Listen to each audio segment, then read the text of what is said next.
পয়লা মের বড় ব্রেকিং। মে দিবসের দিনেও বিশ্ববাজারে তেলের দামে আগুন। ব্রেন্ট ক্রুড অয়েলের দাম আবারও $111 ছাড়িয়েছে।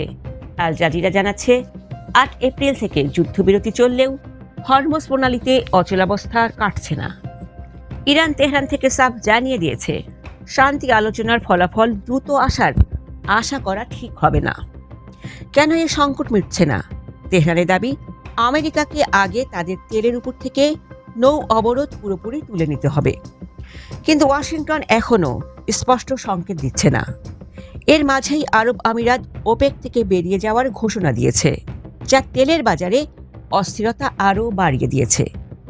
হরমুজ প্রণালীর গেট বন্ধ থাকায় বিশ্বের 20% তেলের সরবরাহ এখন অনিশ্চিত।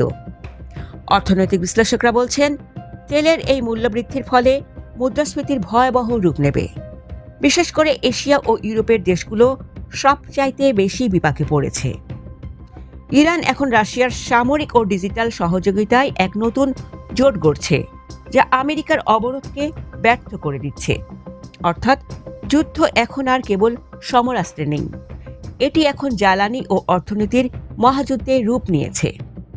হরমুজ প্রণালীর এই অন্তহীন লড়াই আর তেলের বাজারের আগামী চিত্র জানতে নিচের লিঙ্কে ক্লিক করে আমাদের পূর্ণাঙ্গ ভিডিওটি দেখুন। বিশ্ব রাজনীতির প্রতিটি ইনসাইট আপডেট সবার আগে পেতে আমাদের সাথেই থাকুন। ধন্যবাদ।